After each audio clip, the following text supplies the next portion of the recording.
We're going to the bottom of the 8th inning. Atlanta leading by a score of 5-3. A new pitcher in for the Mets, Brent Gaff. Gaff with a record of 0-1 with no saves, an earned run average of 2.56, and we have a note on Fernando Valenzuela. Valenzuela pitching against the Cubs struck out 10 today, as did Dwight Gooden. So the margin is still Dwight Gooden on top as the National League strikeout leader. Dwight with 143 strikeouts, Valenzuela with 138. And as we go to the bottom half of the 8th inning, coming in for the play-by-play, Steve Zabriski. Thank you, Ralph. Brent Gaff will be facing Terry Harper, Glenn Hubbard, and Bruce Benedict for Atlanta here in the bottom of the 8th inning, as the Braves took a 5-3 lead with 2 runs in the bottom of the 7th after the Mets had scored 2 in the top of the 6th inning to tie the game at 3-all. Harper, the left fielder, is 0 for 3. He has flied to left, struck out swinging, and flied out in foul territory down the right field line on a fine catch by Darryl Strawberry. And it's a ball down low. Looking ahead to the 9th for the Mets, it'll be the bottom of the order. Scheduled up, the 8th and 9th place hitters, Rafael Santana, and the pitcher spot.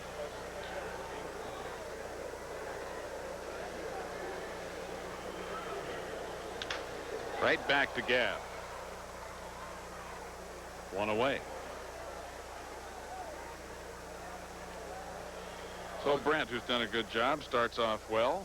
Gaff replacing Gooden. Gooden had a 7-inning stint. He gave up 5 runs, all earned. He gave up just 5 hits, struck out 10, and walked 6, and those walks really got to him. Walking 2 in the 7th inning, and that's when Atlanta took the lead by a score of 5-3. Glenn Hubbard, the batter, with 1 out and nobody on, looks at ball 1. And now ball 2. Manufacturers Hanover, the financial source worldwide. Up in the ball game, 0 for 3. And a strike on the outside corner, and it's 2 balls, 1 strike. Hubbard has flied to center, flied to right, and struck out swinging.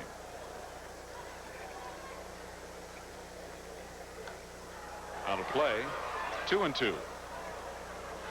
Well, we invite you to stay tuned for Playback 84 right after Mets baseball.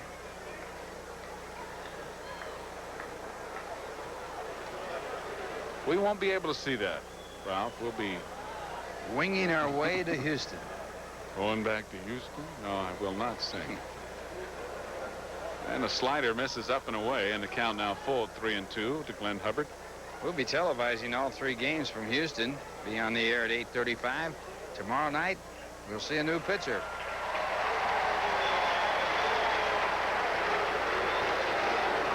It'll be Sid Fernandez on the mound for the first time as a Met, former Dodger player. He'll be opposed by Mike Scott. Fernandez 6-5 at Tidewater. He was leading the International League in strikeouts when he was brought up to the Mets. So after the walk to Hubbard to put him at first base with 1 out, here's Bruce Benedict, who is 0 for 2. Bruce has walked and flied out to right field twice, and now Fitzgerald out to talk to Brent Gaff. Joe Torre, who has been under much fire, as we mentioned earlier, in the media here. The Braves are above 500 in second place. They're, of course, trailing the San Diego Padres by less than a narrow margin. It has to be, I think, Ralph, a little early for the ouster. Here goes a base hit into left field by Benedict, and Hubbard's going to third. Here's a throw from Heap. Not in time.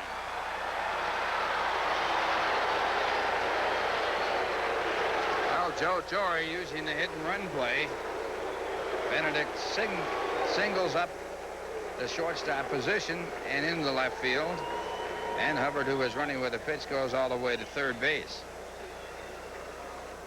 Appears that he might have hurt himself as Torre goes out to check him out. I agree with you, Steve. It's awfully early for the Wolves to be on Joe Torre. The newspapers here have really cut him up in today's paper. And the Sunday paper, they have a column here called The Nose. Fellow was in New York at one time.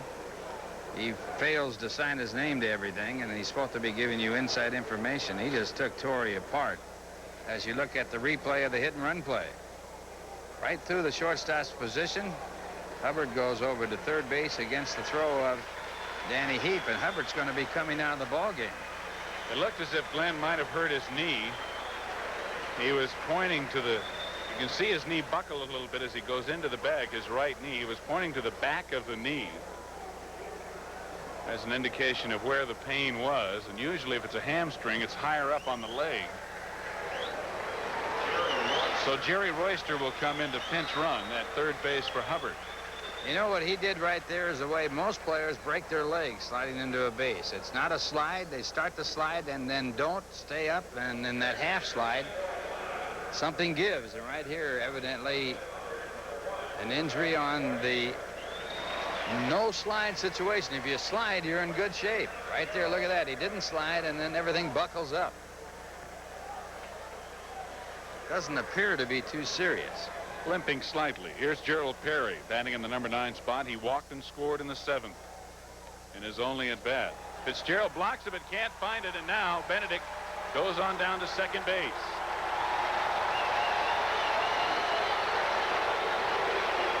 So a wild pitch will be charged to Brent Gaff as it was in the dirt. Fitzgerald blocking it but then unable to pick it up.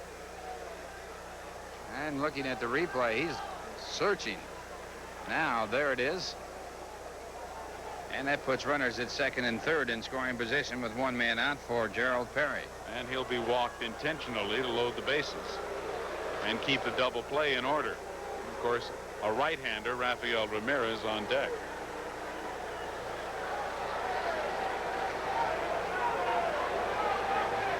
So Gaff issues his second pass, first intentional of the ball game, and the 8th walk the Mets have allowed to Atlanta today. The bases are loaded with one out for Rafael Ramirez, who is 1 for 3.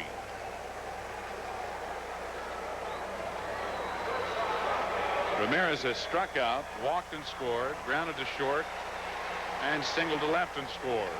That single to left field in the 7th inning, the big hit of the ball game. It set it up for Atlanta to score the tie-breaking run, and also for them to add another.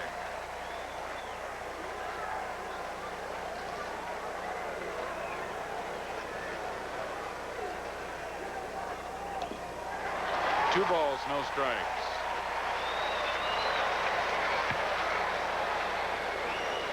We're in the bottom of the 8th inning here in Atlanta. A 5-3 Braves lead with one out, runners at first and second. And a 3-0 count now.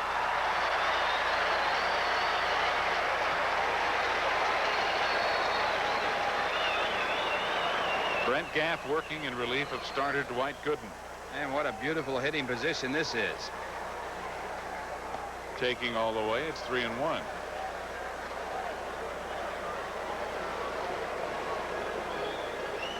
Failed to understand why they wouldn't let a hot hitter like Rafael Ramirez swing away with one out and a 3-0 count. Some hitters don't like to hit 3-0, but that's an ideal spot to be hitting away.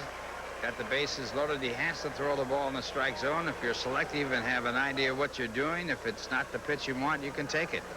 He can also do the same thing right here at 3-1.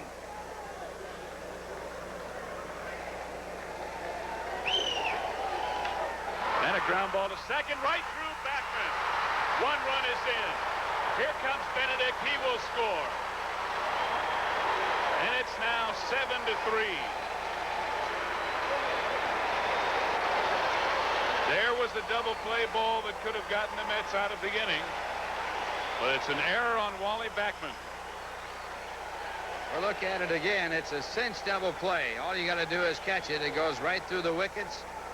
Backman unhappy with himself.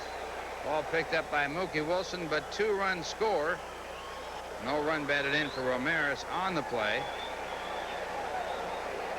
And now Atlanta out in front by 3. And the batter coming up is Ken Oberkfell. Perry goes to third. Ramirez at first, still only one out.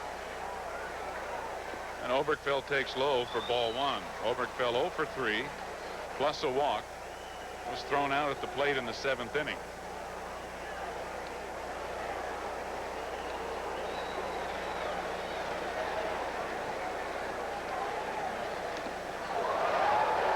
Two and 0.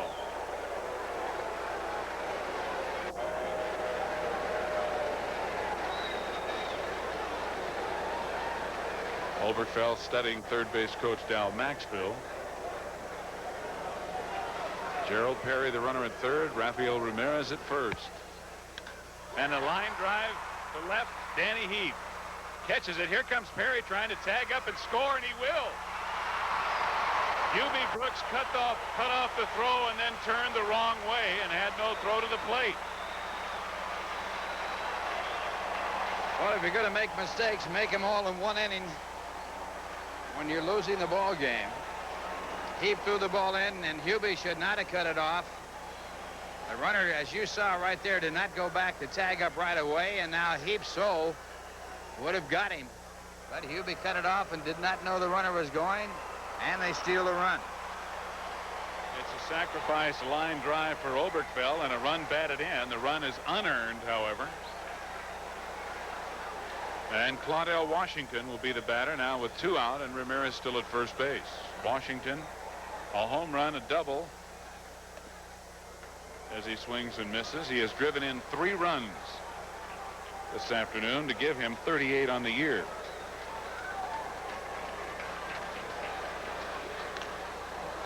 And now Brent Gaff out in front.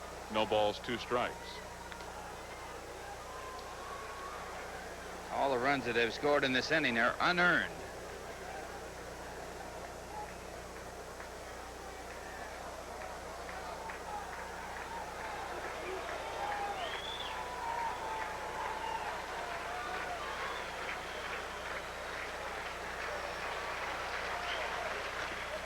Breaking ball inside. 1 ball, 2 strikes.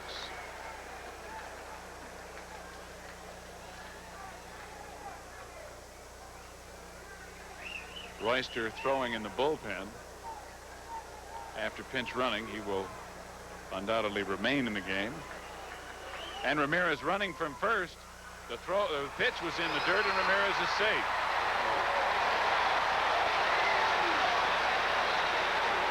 Tough pitch for Mike Fitzgerald to handle, and in addition, Ramirez with a big jump. Ramirez gets his 13th stolen base and his 26th attempt, so he has 500 in stolen bases, or 50% success. And a 2-2 count on Washington. And it's still 2-2.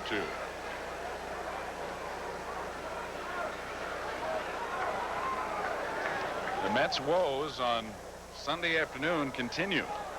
They have not had much success all season long in Sunday afternoon games. And now a full count for Claudell. I believe it was Thursday in 1962. The Mets never won a game all year. They didn't play on Thursday. Of course, they didn't win many games. They didn't play very often on Thursday either. Ball 4. Third walk issued by Gaff in this inning. That's and a runners, nice walk. Runners at first and second. 6 by Gooden, 3 by Gaff, 1 intentional. And Murphy is up again. Murphy has struck out 3 times in the ball game, all against Gooden. He has reached on a fielder's choice in the 5th inning. 0 for 4. Ball 1.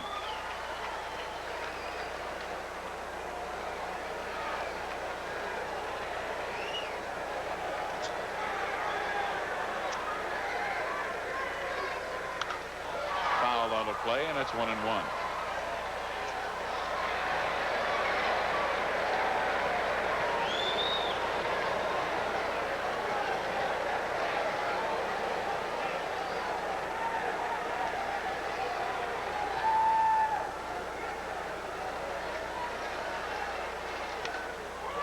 And a slider that Murphy reached for, fouled off, and hurt his hand throwing the bat at the ball.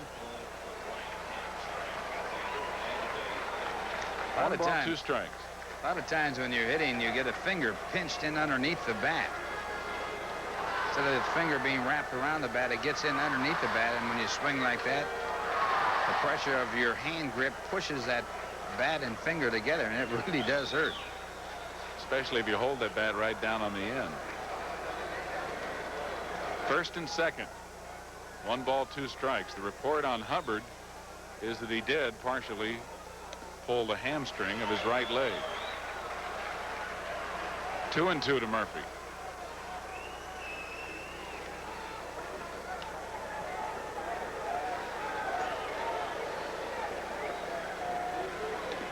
And now another 3-2 count. Gaff was ahead of both Washington and Murphy and wound up walking Washington. And he's gone 3-2 on Murph. 2 out, 2 on. And he struck him out. Murphy has struck out 4 times. And as the Atlanta Braves send 8 men to the plate, they score 3 here in the bottom of the 8th inning to take a 6-3 lead going into the 9th. Now here's a word from Manufacturers Hanover.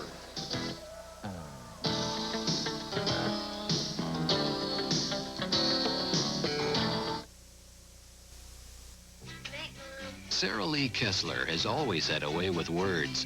She started a collection of stories when she was very small and found she'd rather write than do just about anything else. I'll be there in a minute. She worked very hard and people began to notice. That's very nice. Over the years, Sarah Lee's talents took her from newspaper reporting to television news because everyone appreciates a good story. That's great. Sarah Lee Kessler, weekdays at noon, weeknights at 8, only on Channel 9. Rafael Santana leading it off against Steve Bedrosian as we go to the 9th inning. The Mets 3 runs down as Atlanta broke a 3-3 tie with 3 in the bottom of the 8th. And a ground ball to Ramirez. Comes in, makes the do-or-die play, and there's 1 away. Nice play, Rafael. I want to remind you to stay tuned for Playback 84. Look at the first half of the year in music and entertainment right after Mets baseball here on WOR. Rusty Staub will pinch hit for Brent Gaff. Rusty leading the National League in pinch hits and hitting .333 in doing so.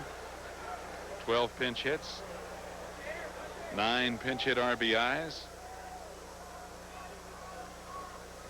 His last pinch hit was against Atlanta, and it was almost a home run, a double off the fence in right center field.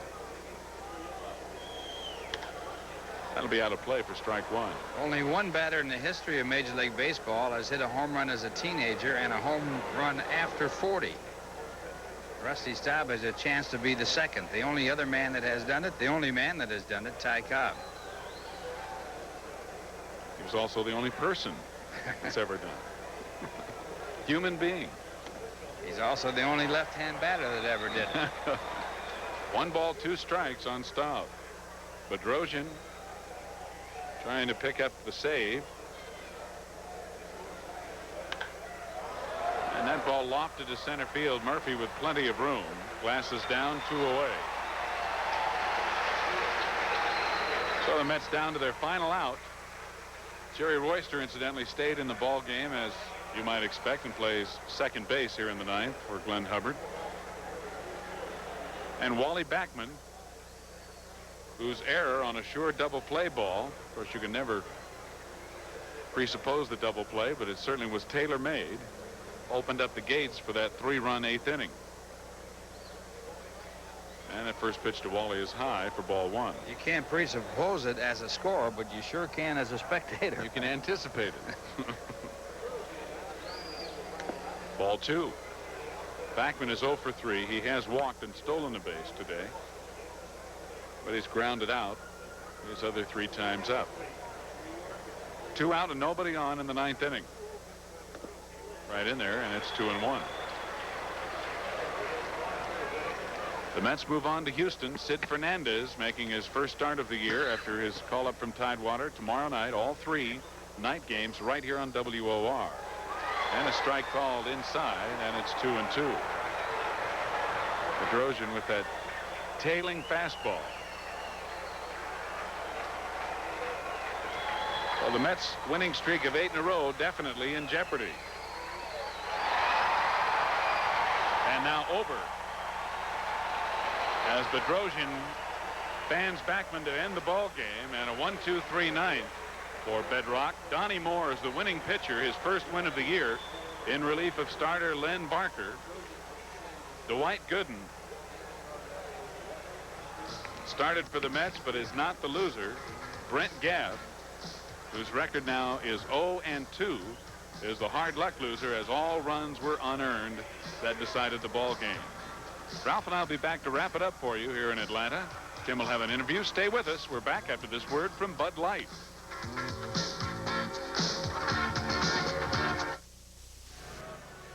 Well, all good things come to an end, and the Mets' 8-game winning streak did come to an end here as Atlanta won the final game played here in Atlanta with the New York Mets. It's the last game with Atlanta this year, and it means that the Mets have won 8 of the 12 games played right here, with Atlanta winning 1 and the Mets winning 5 in this stadium. Tough loss for Dwight Gooden as he again pitched well. He was the losing pitcher in the ball game. His record now 8-6. He struck out 10 batters in the 8 innings he worked, but he came up as the loser. Well, you know, Ralph, the Mets still have one thing to work on. They have excellent records, as we pointed out, in the National League statistics in almost every category except day games, and in particular, for some reason, Sunday day games. I think as an announcer, I find day games after night games tough enough. I'd imagine that it would be pretty tough on the players, but that's the one thing they need to work on if they're going to win the pennant in the National League. Well, Tim McCarver said that there's nothing harder than day games after day games. And if you want to figure that one out, you can, but the Mets still with a very successful start on this road trip. They move on to play Houston, then Cincinnati before returning home for a ball game next Monday. So let's go down to Tim McCarver and his special guest.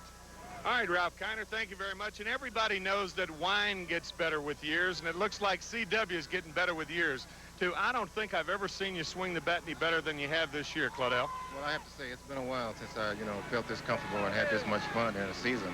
I'm swinging the bat real aggressively. I'm more selective than any time, any point in my career, and I'm more productive. And selectivity is really the key, and you're really waiting on your pitch, and if you don't get it, you'll take the base on balls. Well, yeah, but occasionally, I have, I'll go after a fastball every once in a while, depending on the count. I might jump. I'm a little over inches, but for the most part, I've been real selective this year, and like I say, I've been real productive. And do you find yourself getting more fastballs hitting in front of Dale Murphy instead of leading off? Well, yeah, but see, Joe has been reluctant to put me in the third spot because my concentration is so much better. I don't worry about trying to drive in runs. I just try to get on base any way possible, and therefore my on-base percentage is higher than it's ever been in my career. I think I've walked something like 41 times, and the most I've walked in a 162-game season was 30 times. So, that's interesting. He thinks that the #1 spot, and I feel the same way, is ideal for me. And, being that the only base stealer really on this ball club, and, I'm just having a lot of fun in that slot. I know the Mets are glad to get out of town because you and the Atlanta Braves may have come out of it today, and wish you the best for the remainder of the season. Thank you. Thank you, Claudell Washington, the star of the game today. Now let's go back up to the booth to Steve and Ralph. Well, today's star of the game, Claudell Washington, will receive compliments of Wayne Scott. Young men's shirts, sweaters, activewear, and sets and styles and colors. For all the men you are, Wayne Scott. And Claudell Washington will also receive from Daniel Mink a sports watch that's a stroke of genius and ready for any course of action. Daniel Mink's exciting watch collection is available at John Wanamaker's. Checking out the Cubs score, the Cubs did defeat the Dodgers by a score of 4-1. So the Mets lead now has been cut to 1/2 game. The Mets still in first place, leading the Cubs by 1/2 game. So the line score of the ball game, Atlanta 8 runs, 6 hits, 1 error. The New York Mets 3 runs, 7 hits, and 1 error. The participating advertisers in New York Mets baseball have been Bud Light. The best has a taste all its own, satisfying but never filling. So ask for Bud Light. Manufacturers Handover Trust, the financial source worldwide. Datsun Nissan, builders of high-quality cars and trucks for 50 years. Available at your Datsun dealer. And by Garcia Vega. Its natural leaf wrapper gives you rich tobacco taste. Garcia Vega, still an honest cigar. Until tomorrow night at 8:30 New York time when the Mets take on the Houston Astros, this is Ralph Kiner saying so long for Tim McCarver and Steve Zabriski. The executive producer of Mets Baseball is Ralph Robbins. Produced by Bill Webb. Directed by Tom Smith. The associate director was Bruce Johnson. Today's game was produced by the Channel 9 Sports Department. The announcers on the preceding telecast were approved and contracted for by Doubleday Sports Incorporated. And from Atlanta, Georgia, a good afternoon.